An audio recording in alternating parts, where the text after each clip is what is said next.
अस्सलाम वालेकुम नाज़रीन, आप देख रहे हैं प्रोग्राम दो टोक। मैं हूं किरण नाज। प्रोग्राम में आज हम सबसे पहले ज़रा बात करने वाले हैं कि क्या चौधरी निसार को नून लीग में वापस लाने के लिए कोशिशें हो रही हैं। क्या नवाज शरीफ नून लीग से नाराज़ अपने पुराने साथी और पार्टी रहनुमा चौधरी निसार की नून लीग में वापसी चाहते हैं? क्या शहबाज शरीफ इन कोशिशों में कामयाब होंगे? ये तमाम सवालात जो है ना वो आज अचानक वज़ीर आज़म शहबाज शरीफ की चौधरी निसार की रिहाइशगाह जाने के बाद उठ रहे हैं। इससे पहले वज़ीर आज़म शहबाज शरीफ की चौधरी निसार से आखिरी जो मुलाकात है वो 7 साल पहले यानी 7 साल बाद यानी पिछले साल 6 सितंबर को उस वक्त हुई थी जब शहबाज शरीफ उनकी हमशीरा के इंतकाल पर ताज़ियत करने उनके घर गए थे। आज की मुलाकात को सियासी हलकों में बड़ा इम्पॉर्टेंट समझा जा रहा है और ज़राए सब बता रहे हैं कि वज़ीर आज़म ने एक बार फिर चौधरी निसार को नून लीग में शमूलियत की दावत दी है और कहा है कि मुल्क की बेहतरी के लिए छोटे मोटे मामलात को पसे पुश्त डाल देना चाहिए। लेकिन चौधरी निसार ने फौरी तौर पर कोई फ़ैसला नहीं किया और कहा कि वो अपने रफ़क़ा से मुशावरत करेंगे। जबकि वज़ीर आज़म ऑफ़िस से जो एलामिया जारी हुआ है उसमें कहा गया है कि जो मुलाकात है ये वज़ीर आज़म ने चौधरी निसार से उनकी खैरियत दरियाफ़्त करने के लिए की है। इस मुलाकात में मुल्की और आलमी सूरत हाल पर गुफ्तगू हुई है और ये मुलाकात इंतहाई खुशगवार माहौल में हुई है और दोनों रहनुमाओं ने माजी की यादें ताज़ा की हैं। सियासी मंजरनामे में नाज़रीन अचानक होने वाली ये मुलाकात बहरहाल किसी तौर पर भी गैर अहम तो नहीं समझी जा सकती। यहाँ ज़रा याद दिला देती हूँ आपको कि 2017 में पहले डॉन लीग्स और बाद में नवाज शरीफ की नाअहली के बाद चौधरी निसार और नून लीग क़यादत के दरमियान इख्तिलाफ़ात सामने आ गए थे। फिर ये दूरियाँ इतनी बड़ी कि चौधरी निसार सरेआम पार्टी पॉलिसी और फैसला साजी पर तनकीद करने लगे और फिर 2018 में उन्होंने आज़ाद हैसियत से इंतखाब लड़ा। फिर मई 2019 में चौधरी निसार ने बाकायदा तौर पर नून लीग से अपनी 35 साला रफ़ाकत को ख़त्म करने का ऐलान कर दिया था। आजकल तो पाकिस्तान की सियासत मिस्र की मंडी का एक नमूना पेश कर रही है। इधर हर एक की किस्मत अपना कीमत लग जाती है, खरे की भी लग जाती है, खोटे की भी लग जाती है। जिन्होंने 5-5 दफा तब्दीलियां अपनी पार्टियां तब्दील की उनकी भी कीमत लग जाती है। मैंने अपनी कीमत नहीं लगवाई। शायद कई लोगों के मेयार में मैंने गलत फैसला किया हो, मगर मैंने अपने जमीर के मेयार पर सही फैसला किया। किसी को ये सही लगा या नहीं लगा, इस वक्त मैं मुस्लिम लीग नून में नहीं हूं। नाज़रीन, चौधरी निसार की मुस्लिम लीग नून से दूरी की जो सबसे बड़ी वजह बताई जाती है वो मरियम नवाज के पार्टी में एक्टिव होना बताया जाता था। इस पर चौधरी निसार को तहफ़्फ़ुज़ात थे जिसका वो इजहार बाकायदा तौर पर मीडिया के सामने करने लगे थे। इलेक्शन 2018 से 5 महीने पहले फरवरी 2018 में चौधरी निसार ने भरी प्रेस कॉन्फ्रेंस में मियां नवाज शरीफ साहब से शिकवे शिकायतों के अंबार लगाने के साथ साथ वाज़ेह तौर पर मरियम नवाज की ज़ेरे क़यादत काम करने से इनकार किया था। ये भी याद कीजिए। बहुत सारी चीजों से दिल बर्दाश्ता होकर मैंने ये फैसला किया कि मैं अपने आप को थोड़ा साइड पे रखूं। सारी जिंदगी मेरा मुस्लिम लीग नून में रोल मियां नवाज शरीफ के हवाले से एक डेविल्स एडवोकेट का रहा है। पार्टी को चलाने के हवाले से खदशात भी हैं, तहफ़्फ़ुज़ात भी हैं। मतलब मैं बच्चों के नीचे तो सियासत नहीं कर सकता ना। एक बंदे की डिग्निटी होती है, इसमें कौन सी गलत, इसमें तनकीद का कौन सा पहलू है? कि मैंने 34 साल अनक्वालिफाइड लॉयल्टी पार्टी के साथ भी दिखाई है। जब भी सिविल मिलिट्री का मसला आया मैंने नवाज शरीफ का साथ दिया। इनका कोई वजीर नहीं बोला, उसमें तो मैंने रिएक्ट किया।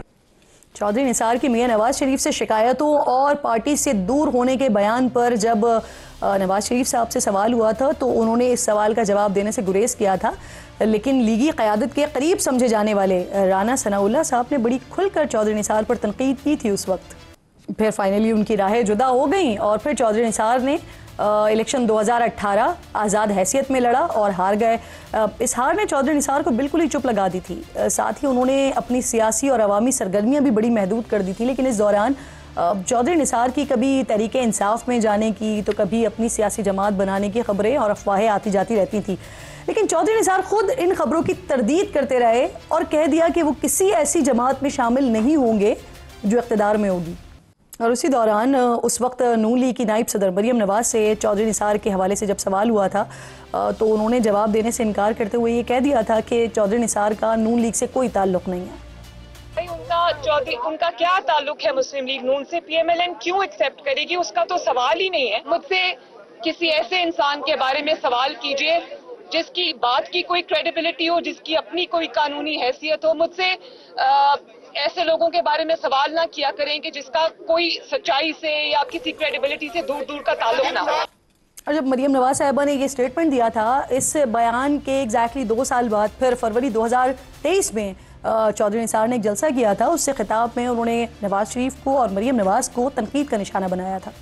एक एक ईंट मैंने इस जमात की रखी है। मुस्लिम लीग नून का सफर सन 1993 में शुरू हुआ। 10-15 सीनियर अरकान का ग्रुप था जो मियां नवाज शरीफ के साथ था। इन दोस्तों के घेरे में मियां नवाज शरीफ इस पार्टी के सदर बने। आज उन 15, 20, 25 लोगों में मियां नवाज शरीफ के साथ एक शख्स भी बाकी नहीं। चौधरी निसार ने नाज़रीन फिर 2024 का इलेक्शन भी लड़ा, वो भी आज़ाद हैसियत में था और फिर इस मरतबा भी वो इलेक्शन हार गए थे और हल्के में तीसरे नंबर पर रहे थे। और इसी हल्के से जीतने वाले आज़ाद उम्मीदवार यानी बैरिस्टर अकील, उन्होंने बाद में नून लीग में शमूलियत इख्तियार कर ली। अब यहाँ पर जो काबिल ज़िक्र बात है ये है कि तमाम सियासी इख्तिलाफ़ात के बावजूद चौधरी निसार 2018 में कुलसूम नवाज की वफ़ात के वक्त लंदन में मौजूद थे, जहाँ उन्होंने मकामी मस्जिद में उनके जनाजे में शिरकत की थी। इसी तरह शहबाज शरीफ भी पिछले साल चौधरी निसार की हमशीरा के इंतकाल पर ताज़ियत करने उनके घर गए थे। अलबत्ता इस तमाम अरसे में नवाज शरीफ और मरियम नवाज के चौधरी निसार से किसी किस्म के राबते या बातचीत की कोई खबर नहीं आई। अब नून लीग के सदर शहबाज शरीफ और चौधरी निसार की दोस्ती कहा जाता है काफ़ी पुरानी है। आज भी नून लीग से सिर्फ वही चौधरी निसार से बज़ाहिर ताल्लुक़ रखे हुए हैं, लेकिन सवाल यहाँ पर ये उठता है कि क्या 8 साल पहले 35 साल का ताल्लुक़ ख़त्म करने वाले चौधरी निसार नून लीग में वापस आ सकते हैं? क्या चौधरी निसार अब मरियम नवाज के साथ काम करने के लिए तैयार हो जाएंगे? ये वो बड़े अहम सवालात हैं जिनका जवाब हम एक और पाकिस्तान मुस्लिम लीग नून की बड़ी अहम शख्सियत, बड़ा अहम चेहरा और किए जाने वाली शख्सियत मेरे साथ स्टूडियो में मौजूद है, जो कि जिनकी अब अपनी पार्टी है, सरबराह हैं अवाम पाकिस्तान पार्टी के मेरे इंतहाई मोअज़्ज़ज़ मेहमान हैं साबिक़ वज़ीर आज़म शाहिद खाकान अब्बासी साहब। बहुत शुक्रिया। अस्सलाम वालेकुम अब्बासी साहब। सबसे पहले तो सर आज ये बड़ी मुलाकात हुई और ये किसी सूरत गैर अहम नहीं हो सकती क्योंकि बड़ी इंपॉर्टेंट की मुलाकात हुई है। अब इस पर मुख्तलिफ बातें हो रही हैं कि क्या चौधरी निसार साहब पार्टी में वापस आ जाएंगे, PMLN को ज्वाइन कर लेंगे। उनके लिए जो बातें होती थी वो सबसे ज़्यादा यही होती थी कि मरियम नवाज साहिबा के साथ काम करने के लिए तैयार नहीं थे, उनके अंडर में जो उन्होंने बात की खुद वो भी सुनवाया और इस्टेब्लिशमेंट के साथ भी बेहतर ताल्लुकात नहीं रखते थे, इस वजह से वो छोड़ गए थे। अभी वापसी हो सकती है उनकी, लगती है आपको? देखिए ये उनका फैसला है, इस पर हमारी क्या साराई कोई मकसद नहीं रखती। मुझे नहीं पता मीटिंग किस कॉन्टेक्स्ट में हुई, क्योंकि शायद वज़ीर साहब उनके घर गए थे, तो क्या बात हुई किसी को पता नहीं है। इसमें हालांकि कोई मुनासिब नहीं है कि सियासत के फैसले इंसान खुद करता है, तो निसार साहब खुद अपना फैसला कर सकते हैं। सही। अच्छा, बाकायदा शहबाज शरीफ साहब ने उनको दावत भी दी है कि आप आएँ और हमारे साथ काम करें, तो क्या ऐसा पॉसिबल है कि मियाँ साहब की मर्ज़ी के बग़ैर कोई दावत दे दी जाए? और सिचुएशन इस वक्त ऐसी है कि इस तरह से मियाँ साहब एक्टिव नहीं है पार्टी में, लेकिन बहरहाल वो तमाम मामलात और उमूर को देखते तो होंगे या नहीं देख रहे? नहीं, पार्टी के सदर तो मियाँ नवाज शरीफ हैं, लेकिन प्राइम मिनिस्टर शहबाज शरीफ साहब हैं जी। तो मेरा ख्याल है उनको इतना तो इख्तियार होगा कि वो किसी को दावत दें जमात में वापस आने की। ये मतलब जो भी है ये मेरे ख्याल उनके दरमियान ही बात हुई है, हम उस पर कुछ क्या सा रही। तो आपसे पूछने का मकसद ये क्योंकि आपने इन सारी चीज़ों को बड़े करीब से देखा है, आप इस पार्टी में रहे हैं और आप अपना तजिया भी इनफैक्ट इस पर दे सकते हैं, न सिर्फ इस पर अपनी हम कयास राई करें। सर यानी मियाँ साहब की इजाज़त के साथ ही ये मुलाकात हो सकती है, हुई होगी, आपको लगता है?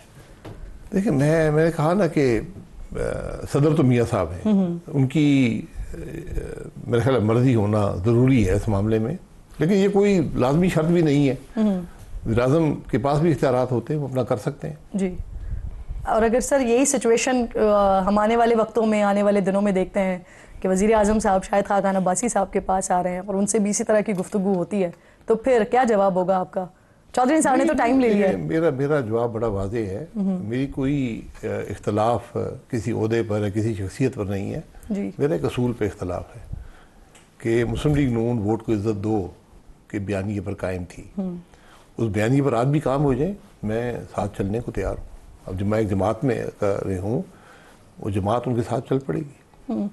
यानी अगर दोबारा वोट को इज्जत दो के बयानिए पर मुस्लिम लीग नून आती है, यानी वो जो मज़ाहमती सियासत PMLN ने रूल ऑफ लॉ है, अगर उस पर आती है तो शायद हाकान अब्बासी साहब दोबारा PMLN का हिस्सा हो सकते हैं। मैं तो एक जमात में हूँ, मैं तो जमात के साथ रहूंगा, उनके साथ चलने को तैयार है। मकसद तो सियासी सफर का होता है ना, तो सियासी सफर जो भी इस बात पर चलेगा कि मुल्क में आइन की बालादस्ती होनी चाहिए, रूल ऑफ लॉ होना चाहिए, तो मैं उसके साथ हूँ। सर सियासी इत्तेहाद हो सकता है लेकिन अब शमूलियत नहीं हो सकती। जी, कोई जो जमात इस पे चलेगी, ये तो सियासत का मकसद होता है ना जी। तो मेरी सियासत का मकसद यही है कि मुल्क के अंदर आइन की बालादस्ती हो, रूल ऑफ लॉ हो, सोच ऐसी हो कि अवाम के मसाइल हल करने हैं, मुल्क को तरक्की देनी है। बिल्कुल सर, आपका भी बहुत अच्छा ताल्लुक रहा है चौधरी निसार साहब के साथ। आपने अपनी जमात के लिए उनको दावत दी या देने का सोचा या देने जा रहे हैं अब? नहीं, मैंने उनसे, मेरी मुलाकात नहीं हुई, उनसे फ़ोन पे बातचीत हुई है जब उनकी हमशीरा का इंतकाल हुआ था। तो वो बेहतर सोच सब रखते हैं सियासत की, तो यकीनन इस पर बात हो सकती है, मैं उनसे बात कर सकता हूं। आप क्या सोच रखते हैं सर उनके लिए? नहीं, मैं तो उनकी हमेशा इज्जत की है और एक कंट्रीब्यूशन है पाकिस्तान की पॉलिटिक्स में, उनकी बड़ी कंट्रीब्यूशन है, PMLN के अंदर बड़ी कंट्रीब्यूशन है जी। इख्तलाफात, मेरा कभी उनसे कोई इख्तलाफ नहीं रहा, लेकिन इख्तलाफात जमातों में होते रहते हैं, लेकिन अगर वो असूल पे इख्तलाफ है तो जब तक असूली तौर पर आप मुतमईन नहीं होंगे तो फिर जमात में वापस जाना या उसके साथ चलना मुश्किल हो जाता है। आने वाले दिनों में हम देखेंगे वैसे चौधरी निसार को आप दावत दे सकते हैं अपनी जमात के लिए?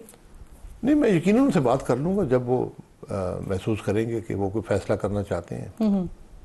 ठीक है सर, अब ज़रा ये मखसूस नशिस्तों के हवाले से भी बात कर लेते हैं। शायद हुकूमत की तरफ से जो एक्सपेक्ट किया जा रहा था कुछ इस तरह का फैसला आ गया है, 2/3 अक्सरियत हुकूमत को मिल गई है, इस्टेब्लिशमेंट के साथ भी अच्छे ताल्लुकात नज़र आते हैं। ख्वाजा आसिफ साहब तो बाकायदा कह चुके हैं कि ये अगर हाइब्रिड सिस्टम जो चल रहा है, अगर ये कुछ सालों पहले से चल रहा होता तो शायद जिस तरह के वाक़यात या जिस तरह के सियासी सानियात हुए हैं वो ना होते। शहबाज शरीफ साहब आपको 5 साल पूरे करते हुए दिखाई दे रहे हैं, जो आज तक तो कभी किसी वज़ीर आज़म ने नहीं किया पाकिस्तान में। किसी साने का ऐसा नहीं बनेंगे, मुझे पूरा यकीन है। और 5 साल पूरे करेंगे। अब तो 2/3 अक्सरियत है तो ताहियात भी हम कर सकते हैं, असेंबली की टर्म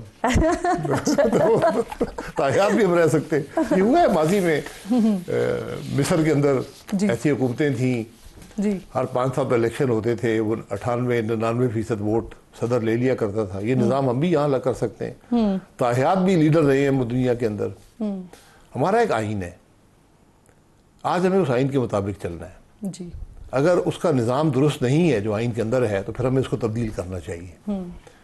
उस तब्दीली के लिए आपको अवाम की राय मालूम करना, राय लेना बहुत ज़रूरी है। तो हुकूमत जो समझती है वो हाइब्रिड निज़ाम समझती है। बिल्कुल हम hybrid Islamic Republic of Pakistan बन जाएंगे, ठीक है, तो इसको अवाम के सामने रख दें कि आप क्या तब्दीली आइन के अंदर चाहते हैं जी। अवाम के सामने रखें, उस पर डिबेट हो, खुलकर पूरे पाकिस्तान में हो, लोग बात करें, इदारिये लिखे जाएं, आपके प्रोग्राम पर, दीगर प्रोग्रामों पर बहस हो, कई हफ्ते जारी रहे, ताकि एक ऐसा मुस्तकिल फैसला हो जो कायम रह सके। और आप कह रहे हैं कि आइन को, अगर आइन पे नहीं चल रहे तो फिर आइन को तब्दील करने की जरूरत है, तो ये जो हाइब्रिड सिस्टम है इसको आइन का हिस्सा होना चाहिए? नहीं, अगर ये आइन के मुताबिक है तो फिर ठीक है, अगर आइन के मुताबिक नहीं है तो या इस हाइब्रिड निज़ाम को बदल लें या फिर आइन को बदल लें। ये मुमकिन नहीं है कि आप, जो तीसरा ऑप्शन ये हाइब्रिड सिस्टम को आइन में शामिल कर लें। सर अब तो 2/3 मैं वही कह रहा हूँ ना, मैं वही कह रहा हूँ कि आप आइन को बदल के हाइब्रिड निज़ाम उसके अंदर शामिल कर दें। आप कहें डेमोक्रेसी नहीं है जो प्योर टर्म्स में होती है, हाइब्रिड डेमोक्रेसी बन जाए, फिर आप हिमायत करेंगे उसकी? नहीं, मैं तो देखूंगा ना क्या तब्दीलियां आप चाहते हैं। पाकिस्तान के अवाम भी यही देखेंगे।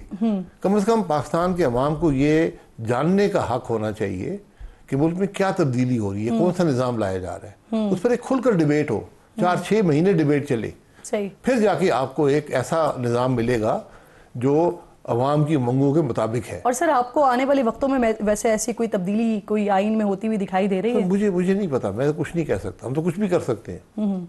जहाँ 26वीं तरमीम हो गई जो आइन से मुतसादिम है, उसने आइन के जो बुनियादी तकाजे थे, जो रूह थी, उसको उसने जोड़ के हम इस हाइब्रिड सिस्टम की बात कर रहे हैं। सर, आपने अपनी राहें मुस्लिम लीग नून से जुदा कर ली, लेकिन आज भी आप मियाँ साहब का जो तर्ज सियासत है आप उसकी तारीफ करते हैं, मियाँ साहब का जो तर्ज सियासत रहा है। तो सर ये जो सवाल मुकम्मल ले लीजिएगा सर, ये जो हाइब्रिड सिस्टम है, क्योंकि आपने उन वक्तों को, उन हालात को बड़े करीब से देखा है, मियाँ साहब इस हाइब्रिड सिस्टम के साथ चल सकते थे जिसकी अब भी ख्वाजा साहब तारीफ कर रहे हैं? नहीं, देखिए, हाइब्रिड सिस्टम अगर आइन के मुताबिक है तो सिर्फ चल सकने की बात नहीं है, चलना चाहिए अगर वो आइन के मुताबिक है। अगर उस निज़ाम का आइन से इख्तलाफ है, आइन से तजाद है, तो फिर उसके साथ ना चलना आपकी जिम्मेदारी बनती है। हम सब लोग जो आइनी ओहदे रखते रहे हैं, हम जब हर आइनी ओहदेदार, चाहे वो मुसल्लह फ़ौज में हो, चाहे वो जुडिशरी में हो, चाहे वो हुकूमत में हो, चाहे वो पार्लिमान में हो, वो एक हलफ उठाता है। इन सब तकरीबन जो हलफ हैं, इसमें एक चीज़ मुश्तरक है जी, वो ये है कि मैं आइन का दिफा करूँगा। तो आइन से जो चीज़ मुतसादिम होगी उसकी मुखालफत करना हम पे लाजिम है। ठीक, ये बुनियाद होती है एक आइन की, एक आइनी ओहदेदार की। सर, सियासत में एक बार फिर हम, इनफैक्ट जब से मैंने देखना शुरू किया, कहीं ना कहीं किसी न किसी के माइनस की बातें होती रहती हैं। पहले वो अल्ताफ हुसैन के माइनस की बातें होती थी, फिर मियाँ साहब के माइनस की बातें होती थी, और फिर उसके बाद अब इमरान खान के माइनस की बातें हो रही हैं। लेकिन अब वो दिलचस्प बात यह है कि हुकूमत माइनस की बातें नहीं कर रही है, अब उनकी अपनी पार्टी के अंदर से ही माइनस की बातें हो रही हैं। जैसे कि उनकी हमशीरा ने कहा कि इमरान खान साहब माइनस हो चुके हैं। तो सर, आपको भी लगता है कि खान साहब की जो पार्टी की क़यादत है वो कॉम्प्रोमाइज्ड है और उन्होंने माइनस कर दिया है खान साहब को? क्या हुआ है ये? देखिए, पार्टी के ओहदेदार किसी को माइनस नहीं कर सकते। माजी में बहुत से हुआ है, पूरी जमातें उठ के चली जाती थी। 93 के अंदर मियाँ नवाज शरीफ की पूरी जमात उठ के चली गई थी। 99 के अंदर एक हाथ की उंगली में आप गिन सकते थे कितने लोग मियाँ नवाज शरीफ के साथ हैं 13 अक्टूबर को। लेकिन सियासत ख़त्म नहीं होती।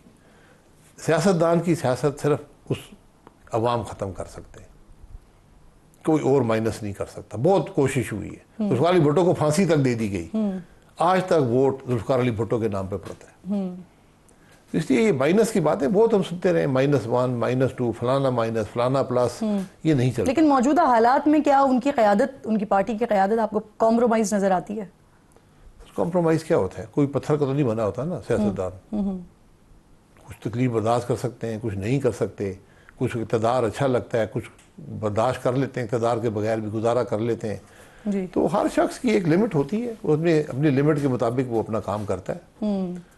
बिल्कुल ठीक। लेकिन ऐसे हालात में किसी को मैं कम से कम ब्लेम नहीं करता। ये सब जमातें इन मराहिल से गुजरी हैं। हाँ। बिल्कुल ठीक। सर, ये फरमाइएगा, मौलाना साहब कह रहे हैं अब कि हुकूमत को तस्लीम नहीं करेंगे और इस्लामाबाद पे कब्जा करेंगे। ये मौलाना साहब की जमात बात कर रही है। इनफैक्ट वो जो इस्लामाबाद में जो एक बिल आया था अर्ली मैरिजेस के हवाले से, उस पर मौलाना साहब की जमात ने एहतजाज करने की बात की थी, और अब वो कह रहे हैं कि मजबूर ना करे हुकूमत हमें कि हम एहतजाज करें या कब्जा करें। पाकिस्तान तहरीक इंसाफ की तरफ से भी पिछली ईद पर भी और इस ईद पर भी ये कहा गया, एहतजाज के हवाले से निकलने की बात हुई और वहाँ पर भी खामोशी आ गई। सर, क्या लगता है आपको, ये जो ग्रैंड अलाइंस है ये नहीं बन पा रहा, या कहीं ना कोई ऐसी कमजोरी मौजूद है जो अपोजिशन इस तरह से इत्तेहाद नहीं बना पा रही है, या जो बातें की जाती हैं वो कर नहीं पा रही है? कौन जिम्मेदार है? देखिए, अपोजिशन को इत्तेहाद की जरूरत नहीं होती। जो लोग अपोजिशन में होते हैं वो ऑलरेडी एक इत्तेहाद का हिस्सा होते हैं, हुकूमत से अपोजिशन में होते हैं। तो कोशिश ये थी कि एक सोच में हम आंगी पैदा की जाए जी। और उसमें हमने दो बुनियादी बातें रखी कि रूल ऑफ लॉ पर हम इत्तेफाक करते हैं और आइन की बालादस्ती पर इत्तेफाक करते हैं। इस पर इत्तेफाक हुआ, रेजोल्यूशन पास हुआ। उसके बाद ये कोशिश थी कि जो तहफ़्फ़ुज़ात हैं PTI और JUI के दरमियान उनको दूर किया जाए। बहरहाल वो मामला आगे नहीं बढ़ सका, लेकिन आज ये जमातें अपोजिशन में हैं और ये एक बड़ी वाज़ेह हकीकत है कि अगर कोई जमात है जो वो स्ट्रीट पावर रखती है, जो एक हुकूमत को मफलूज कर सकती है, वो सिर्फ JUI है। इसमें कोई दो राय नहीं है जी।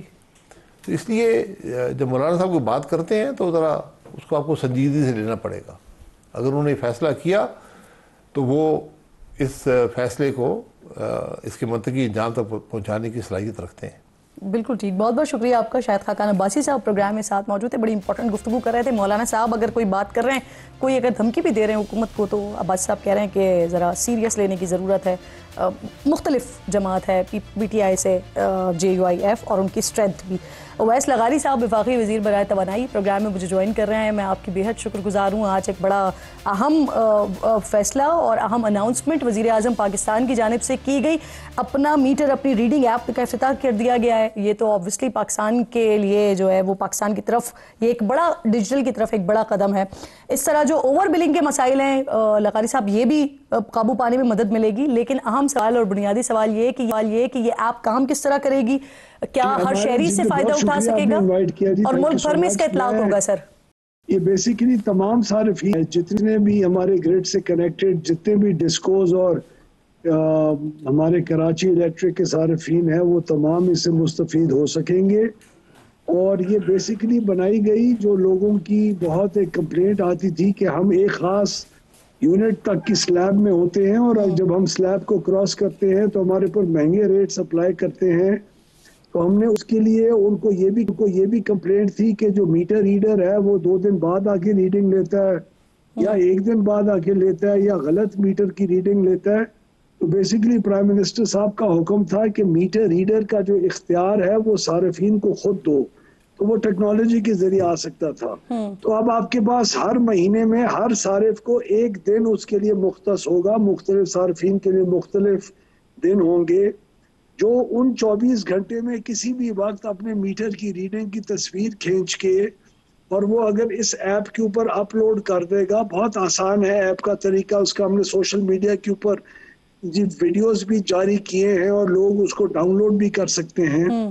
तो आप उन 24 घंटे में, यानी रात के 12 बजे अगर आपके वो 24 घंटे शुरू हो, तो आप रात के 12:01 पे करें या अगले दिन रात के 11:49 या 59 पे करें, तो आपकी जो भी रीडिंग होगी और उसी दिन मीटर रीडर ने जो रीडिंग की होगी उनमें से जो कम रीडिंग होगी वो हमारे बिलों के ऊपर, आपके बिलों के ऊपर अपेयर होगी। तो आप इंश्योर कर सकेंगे कि आपकी उसी दिन रीडिंग हुई है और उस दिन में भी आपको 24 घंटे में कोई भी वक्त अवेलेबल होगा। इससे इंश्योर किया जाएगा कि आपके साथ कोई ओवर बिलिंग भी आपकी ना हो और आपका स्लैब्स के अंदर अगर आपने रहना है तो उससे भी आप मुस्तफीद हो सकें। क्योंकि अगर 200 यूनिट के नीचे वाले के स्लैब का रेट के मुताबिक अगर 2380 का बिल आना होता है, तो वो बेचारा 1 यूनिट बाद में भी अगर उसका बिल आए तो वो 8000 तक पहुंच जाता है। ये स्लैब्स को ब्रेक करना नामुमकिन है। अगर 200 का नहीं होगा तो 300 का होगा, 250 का होगा, 150 का होगा, तो 1 यूनिट के फर्क से हमेशा स्लैब का फर्क आएगा। तो ये रीडिंग आपको इतनी वो ताकत दे देगी कंज्यूमर को कि आप, अगर आपने सही रीडिंग करके भेजी, और इसमें बहुत आसान तरीका है, मुगलते का बिल्कुल चांस नहीं है। अगर किसी ने कोई पिक्चर को चेंज करके भेजा तो हमारे सिस्टम्स ऑटोमेटिकली उसको कैच कर लेंगे और ये बहुत एक फुल प्रूफ सिस्टम है कि सार्फिन को इससे बहुत फायदा होगा। एग्जैक्टली सर, मैं यही पूछना चाह रही थी, क्योंकि यहाँ पे तो फोर्जरी भी बहुत ज्यादा हो जाती है ना। अगर स्क्रीनशॉट्स को ही चेंज कर दिया जाए तो फिर क्या करेंगे, लेकिन आप कह रहे हैं कि फुल प्रूफ सिस्टम मौजूद है। फिर बहुत सारे सवालात यहाँ पर हैं। ओवर बिलिंग होती है, लोग अगर जाते हैं दफातर में तो उनको बजाय अपने एक्चुअल बिल पे करने का कहने के लिए वो किस्से बना दी जाती हैं कि आप इसको 3 महीने में 6 महीने में पूरा करें। तो इनको कैसे मेक श्योर करेंगे? ये बहुत सारे अवाम के सवालात हैं वैसे आप जो आपके सामने मैंने रखने। एक छोटा सा ब्रेक लीजिए नाज़रीन, ब्रेक के बाद वापस आते हैं।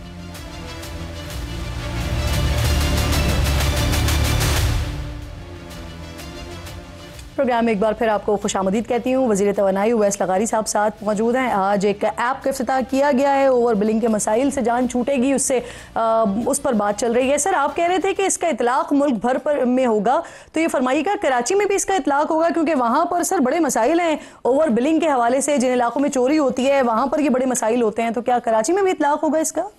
मैं एक तो किरण, मैं आपको आई डू अपोलोजाइज अगर मैंने गलत बात की। मुझे आई एम नॉट श्योर कि कहीं इसके साथ कनेक्टेड है कि नहीं है, मुझे चेक करना पड़ेगा। लेकिन अगर नहीं भी है तो हमारी कोशिश होगी कि वो कनेक्ट हो जाए। आई एम श्योर होंगे, लेकिन हम ट्राई करेंगे। अगर नहीं भी है तो वो जरूर हो जाए। इसमें बेसिकली आपका मीटर आपका इख्तियार है।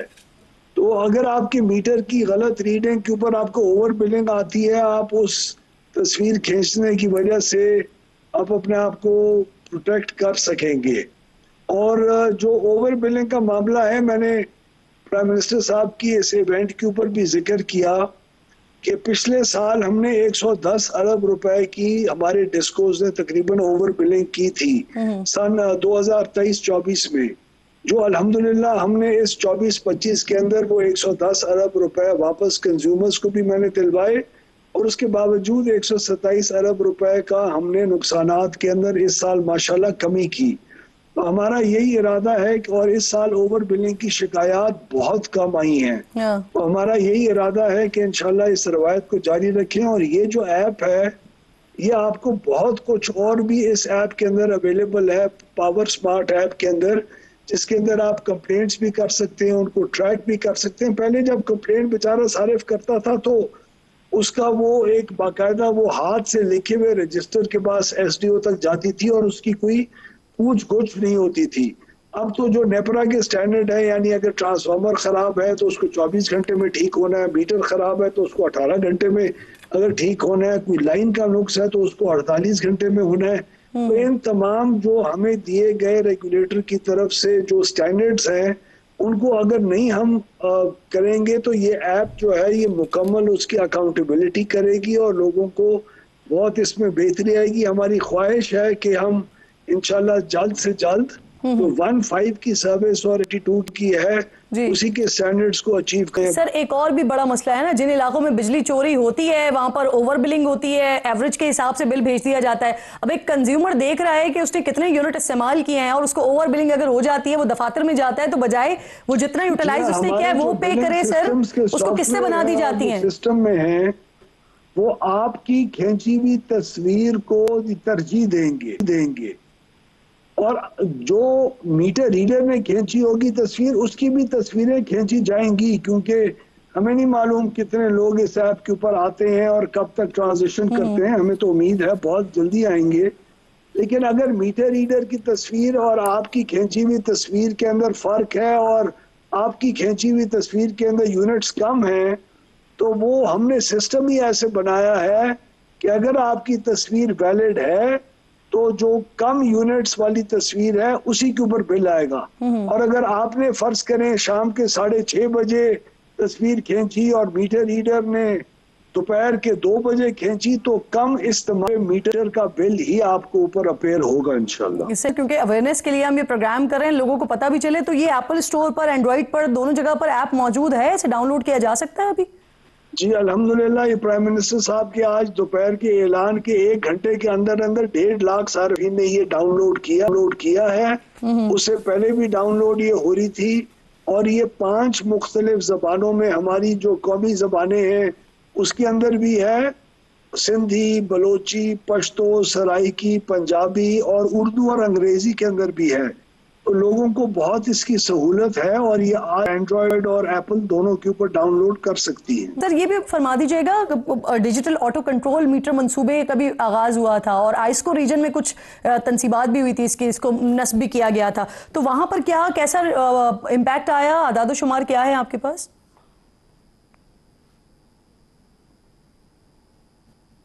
हमारे कुल तकरीबन 3 करोड़ 80 लाख सार्फिन हैं इस वक्त केई के अलावा, और इन सार्फिन में से तकरीबन सिर्फ कोई 30 लाख मीटर्स को ऑटोमेटिक और स्मार्ट मीटर्स करने के एशियन डेवलपमेंट और वर्ल्ड बैंक का प्रोग्राम जारी है। उसमें अभी तक बैक एंड सिस्टम्स भी इन्होंने अभी तक नहीं बनाए और वो हम लोगों ने उसको फास्ट ट्रैक किया हुआ है, वो भी जल्द आपको खुशखबरी देंगे। लेकिन एक और भी हुकूमत फैसला कर चुकी है, अगर हम इसी स्पीड से जी करते तो ये 10-15 साल में जाके पूरे होने थे, लेकिन अभी हमने इंटर ऑपरेटेबिलिटी के इश्यूज थे, स्टैंडर्डाइजेशन थे, तमाम किस्म के जो दुनिया में मीटर्स अवेलेबल स्मार्ट हैं वो एक दूसरे के साथ मुख्तलिफ जबानों में बात करते हैं, तो उनके प्लेटफॉर्म्स पीछे हेड एंड सिस्टम्स हमने बनाने थे, जिसकी वजह से वो बेहतर तमाम सिस्टम्स जो हैं वो उससे बात कर सकें।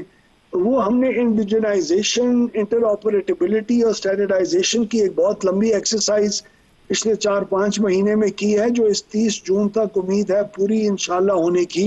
और हम अगले महीने ही इसके इन्वेस्टमेंट प्रपोजल बना के और प्राइवेट सेक्टर के जरिए अगले 2 साल के अंदर इस बहुत बड़े एक जो हमारा चैलेंज है तकरीबन 3 करोड़ से ज्यादा मीटर्स का, उसको अचीव करने की का ख्वाब देख रहे हैं। और अगर अल्लाह ने मेहरबानी की और अगर इन्वेस्टर्स का अच्छा रिस्पांस आया, बिकॉज हम लोग सिर्फ महज खरीदारी नहीं कर रहे, हम लोग इस किस्म के मॉडल्स को भी लेके आ रहे हैं जहां इन्वेस्टर आएगा, मीटर अपना लाएगा, लगाएगा, उसको चलाएगा और हमसे किराया लेगा। तो इससे ये भी इंश्योर होगा कि मीटर रीडर्स और हमारा जो स्टाफ इस एजेंसी की वजह से उनकी अपनी जो जेबें हैं वो इंशाल्लाह ठंडी होंगी। सर, आज वजीर आजम साहब बिजली चोरी के हवाले से भी बात कर रहे थे ना, वो कह रहे थे कि 500 अरब की बिजली चोरी अभी भी हो रही है, तो किन इलाकों में, किन शहरों में ज्यादा हो रही है और इस लीकेज को कंट्रोल करने के लिए क्या मैकेनिज्म बना रहे हैं?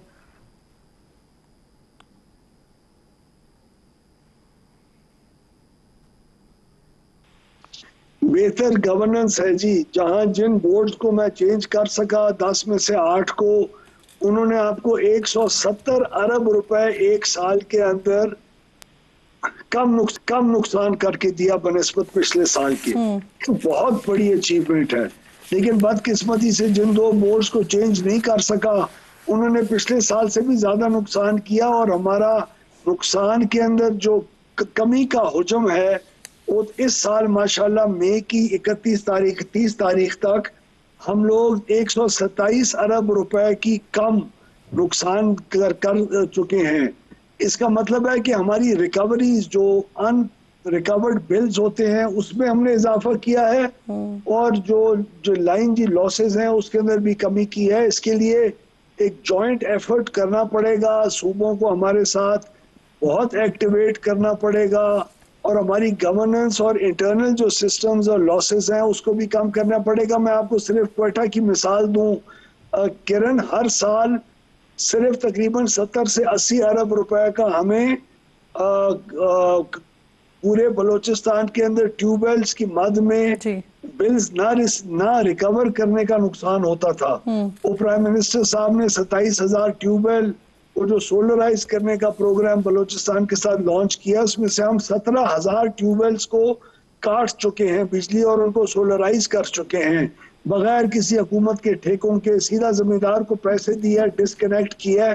सिर्फ जब ये 27,000 ट्यूबवेल डिस्कनेक्ट पूरे हो जाएंगे, आपको तकरीबन 70 अरब रुपए की नुकसान में कमी सिर्फ एक कंपनी से। तो अभी तक 17,000 ट्यूबवेल डिस्कनेक्ट हुए हैं और अल्हम्दुलिल्लाह हमें तकरीबन माहाना 3 से 4 अरब रुपए का की बिजली आना शुरू पिछले 2 महीने में हो रही है। सर, गैस की कीमतों में इजाफे के हवाले से भी आज नोटिफिकेशन हुआ है। जो घरेलू सारिफीन है उनके फिक्स चार्जेस में इजाफे का नोटिफिकेशन। तो सर, इससे हौसला शिकनी नहीं होगी सारिफ की? और दिनेशन की खबर है अप्रैल की कि पंजाब के अलावा दीगर सूबों में गैस की जो खपत है वो कमी हुई है, उसमें रिकॉर्ड कमी हुई है।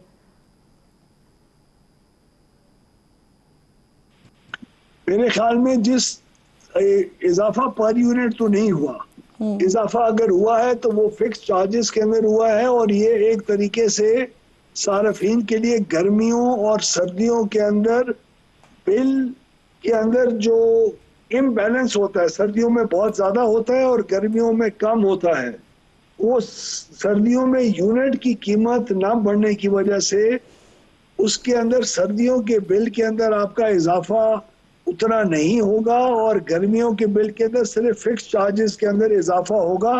लेकिन मैं समझता हूँ कि ये फिक्स चार्जेस के अंदर भी इजाफा ना होता, लेकिन क्योंकि हम LNG के ऐसे कॉन्ट्रैक्ट्स के अंदर फंसे हुए हैं बदकिस्मती से, जिसकी वजह से हमने महंगी गैस खरीदनी पड़ती है और जो लोकल और सस्ती गैस है उसके कुओं का मुंह हमें बंद करना पड़ता है, वरना प्रेशर पाइपलाइंस नहीं लेती।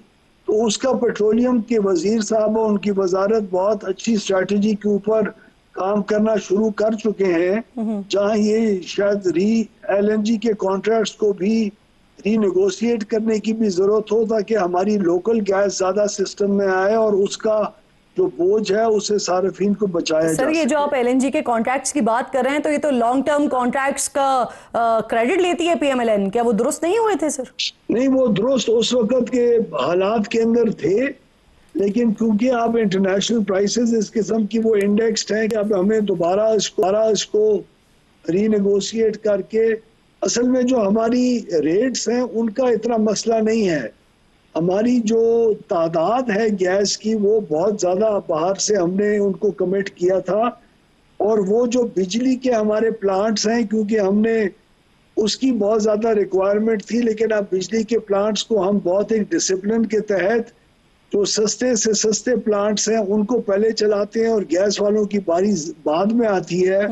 वरना अगर महंगी गैस के प्लांट्स हम पहले चलाएंगे और नहीं चलाएंगे, उसमें बिजली की कीमत के अंदर इजाफा होगा। जब हमने वहाँ एक डिसिप्लिन का किया है, उसका इनके ऊपर भी एक इम्पैक्ट आया है, और उसको इसीलिए हमने रीनेगोशिएट करने के लिए जो पावर सेक्टर के लिए एडिशनल गैस की रिक्वायरमेंट उस वक्त तस्वर की गई थी, अब उतनी डिमांड नहीं रह गई, उसको भी हमने बेहतरी की तरफ लेके जाना है। इस्लामाबाद जैसे शहर में गर्मियों का मौसम है, तब भी गैस की लोड शेडिंग हो रही है, इसकी क्या वजह है सर?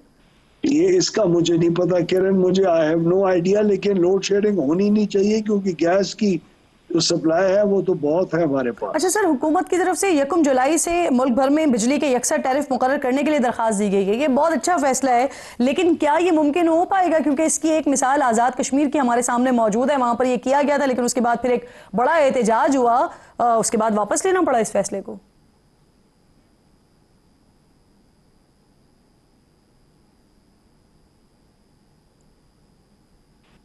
नहीं, हम आज़ाद कश्मीर की हुकूमत को उसी रेट पे बिजली दे रहे हैं जिस तरह हम बाकी डिस्कोस को देते हैं, लेकिन वो खुद फेडरल गवर्नमेंट की दी हुई सब्सिडीज के जरिए जो वो किसी चीज़ में भी इस्तेमाल कर सकते हैं, उनकी चॉइस है कि वो बिजली में इस्तेमाल करके और कम रेटों पे अपने लोगों को दे रहे हैं। और बाकी मुल्क में यकसा टैरिफ का हमेशा से निफाज था, और इस दफ़ा अल्हम्दुलिल्लाह जो रेगुलेटर से पिछले साल जून के एंड में जो रीबेसिंग हुई थी, उस रीबेसिंग से भी इस साल की रीबेसिंग के अंदर बिजली के अंदर हम एक कमी तवक्को रख रहे हैं उसकी। तो इंशाल्लाह पिछले साल की रीबेसिंग से भी बिजली की कीमत रीबेसिंग के अंदर इस दफा कम हो रही है। वैसा हुकूमत ने एक ऐलान ये क्रिप्टो माइनिंग और एआई डेटा सेंटर में बिजली मुख्तस करने के हवाले से भी किया था, लेकिन फिर इत्तलात आई कि IMF ने शायद कुछ एतराजात उठाए थे इस सारे मामले पर, इसे भी जरा कंफर्म कीजिए। हमारा तो बहुत अरसे से 6 महीने से कोई इरादा है कि हमारे पास जो 7000 मेगावाट वाफिर बिजली मौजूद है, उसको हमने एक प्रपोजल बनाई है कि वो बगैर किसी नुकसान के एडिशनल सब्सिडीज की रिक्वायरमेंट के बगैर मैं तकरीबन उस बिजली को 21 रुपए यूनिट 7.5 सेंट पर यूनिट पे अवेलेबल कर सकता हूँ, और ये हमें मार्जिनल कॉस्ट पे अवेलेबल करनी चाहिए। वो हमारी अलमारियों में बंद वो बिजली क्या कर रही है, तो अगर मैं फुल रेट पे ना दूं और मार्जिनल कॉस्ट पे भी दूं तो उसकी इंडस्ट्री और एग्रीकल्चर सेक्टर को बहुत फायदा होगा। और हम IMF के साथ और वर्ल्ड बैंक के साथ इस गुफ्तो शनीद के अंदर 4-5 महीने से लगे हुए हैं, और वो 7 जो सरप्लस एनर्जी है जो इंटरनेशनल कंपेटिटिव रेट्स पे 7.7 सेंट के ऊपर अवेलेबल हम रीजन के अंदर सबसे सस्ते हो जाएंगे जी। वो हम इंडस्ट्री और एग्रीकल्चर को देने का इरादा रखते हैं, और हम इंक्रीमेंटल बेसिस के ऊपर इरादा रखते हैं, यानी पिछले साल से जितना भी आप इजाफी इस्तेमाल करेंगे आपको सस्ती बिजली पड़ेगी, जिससे कॉस्ट ऑफ प्रोडक्शन भी कम होगी। वही रेट के ऊपर हमने डेटा माइनिंग और क्रिप्टो वगैरह के लिए भी इसको अवेलेबल करने के लिए इंटरेस्ट का इजहार किया है। ठीक, तो वो देखिए जब वो प्रपोजल पूरा होगा तो उसके बाद ही बात हो सकती है। बहुत शुक्रिया आपका उवैस लगारी साहब, आप प्रोग्राम में साथ मौजूद थे। बिजली के हवाले से जो कुछ डिसीजंस लिए जा रहे हैं आपकी मिनिस्ट्री की तरफ से और हुकूमत की तरफ से, उस पर बात कर रहे थे। पाकिस्तान के अवाम वैसी बिजली और बिजली के बिलों के बहुत सताए हुए हैं, तो हम उम्मीद करते हैं कि जो हुकूमत फैसले ले रही है वो अल्लाह करे कि फ़ायदेमंद साबित हो इस अवाम के लिए, पाकिस्तान के अवाम के लिए। प्रोग्राम के आखिर में बात करेंगे नाजरीन कि क्या अमरीकी मीडिया दुरुस्त साबित हुआ है और डोनाल्ड ट्रंप गलत साबित हुए हैं। ये सवाल इसलिए उठ रहे हैं कि अक़वाम मुत्तहिदा के जोहरी निगरान इदारे IAEA ने तस्दीक कर दी है कि ईरान चंद महीनों में यूरेनियम की अफजोदगी दोबारा शुरू कर सकता है। अमरीकी सदर डोनाल्ड ट्रंप ने दावा किया था कि अमरीकी हमलों से ईरान का जोहरी प्रोग्राम दहाइयों पीछे चला गया है, लेकिन इंटरनेशनल एटॉमिक एनर्जी एजेंसी कहती है ऐसा नहीं है, ईरान चंद माह में दोबारा काम शुरू कर सकता है। CNN समेत आलमी मीडिया में ये खबरें पहले ही आ गई थी कि अमरीकी फ़ज़ाइया के हमलों ने ईरानी जोहरी प्रोग्राम को मुकम्मल तौर पर तबाह नहीं किया था, सिर्फ चंद माह पीछे धकेला है, क्योंकि अमरीकी बंकर बस्टर बमों के हमलों में ईरान का अफजोदा यूरेनियम का ज़ख़ीरा तबाह नहीं हुआ। ईरानी मीडिया हमले से पहले यूरेनियम मुंतकिल करने का दावा कर चुका है, लेकिन अमरीकी सदर ये मानने को तैयार नहीं थे, बल्कि वो तो CNN को झूठा और ख़बर देने वाले सहाफ़ी को बरतरफ करने का मुतालबा कर रहे थे। IAEA के डायरेक्टर कहते हैं ये मुमकिन है कि यूरेनियम का कुछ हिस्सा हमलों में तबाह हो गया हो और कुछ मुंतकिल कर दिया गया हो। इसकी वजाहत होना ज़रूरी है, लेकिन तेहरान ने आलमी इदारे की जोहरी साइट्स के मुआयने की दरख्वास्त को मुस्तरद कर दिया है। एक तरफ ईरानी पार्लियामेंट IAEA से ताउन न करने की सख्त फैसले कर रही है और दूसरी तरफ ईरानी वज़ीर ख़ारजा अब्बास अराग़ची कहते हैं कि ईरान उसूली तौर पर अमरीका के साथ जोहरी मुज़ाकरात दोबारा शुरू करने के लिए तैयार है। अगर सदर ट्रंप मुआहदे के लिए संजीदा हैं तो उन्हें रहबर आला आयतुल्लाह ख़ामनाई के बारे में तौहीन आमेज़ बयानबाजी को तर्क करना चाहिए। वाज़ेह रहे नाज़रीन कि सदर ट्रंप ने अपने बयान में कहा था कि ईरान के सुप्रीम लीडर आयतुल्लाह अली ख़ामनाई की जान उन्होंने बचाई है। आयतुल्लाह ख़ामनाई ने किस बुनियाद पर इसराइल के खिलाफ जंग में कामयाबी का दावा किया, जबकि वो जानते हैं कि हकीकत ये नहीं है। डोनाल्ड ट्रंप का दावा है कि उन्हें मालूमात थी कि ईरानी सुप्रीम लीडर कहाँ है, लेकिन उन्होंने अमरीका के इसराइली फ़ौज को ईरान पर हमले की इजाज़त नहीं दी, लेकिन इसके बदले में सुप्रीम लीडर ने ट्रंप का शुक्रिया अदा नहीं किया। अरब मीडिया के मुताबिक ईरानी वज़ीर ख़ारजा के बयान के बाद अक़वाम मुत्तहिदा में ईरान के सफ़ीर अमीर सईद ने ऐलान किया है कि अगर अमरीका के साथ मुआहदा हो जाता है तो ईरान अफजोदा यूरेनियम को किसी दूसरे मुल्क मुंतकिल करने को तैयार है। ईरानी सफ़ीर कहते हैं 20% और 60% अफजोदा यूरेनियम की मुंतकली तेहरान के लिए रेड लाइन नहीं है, और दूसरा ऑप्शन यह है कि यूरेनियम के ज़ख़ीरे को बैनुल-अक़वामी एटमी तवानाई एजेंसी की निगरानी में ईरान के अंदर ही रखा जाए, लेकिन मुआहदा उनके मुल्क पर आयद बैनुल-अक़वामी पाबंदियों के खात्मे पर होगा। इसके साथ साथ ईरानी बैलिस्टिक मिसाइल प्रोग्राम पर भी किसी किस्म की पाबंदियों को तस्लीम नहीं किया जाएगा। BBC के मुताबिक उनके सिक्योरिटी नामा निगार फ्रैंक गार्डनर ने एक अस्करी माहिर से बात की है, जिसमें उन्होंने बताया है कि अगर ईरान ख़ास हद से ज़्यादा अफजोदा यूरेनियम को बचाने में कामयाब हो गया है और इसके साइंसदानों को बिना किसी रुकावट के काम करने का मौका मिला तो शायद एक सादा जोहरी हथियार बनाने में कामयाब हो जाएं। एक सादा बंदूक की तर्ज का फर्स्ट जनरेशन जोहरी हथियार जिसमें न्यूट्रॉनेशन इस्तेमाल होता है और ये इम्प्लोजन बम बनाने में काम कहीं ज़्यादा आसान है। अब इसका फैसला तो आने वाले चंद हफ्तों और महीनों में हो जाएगा।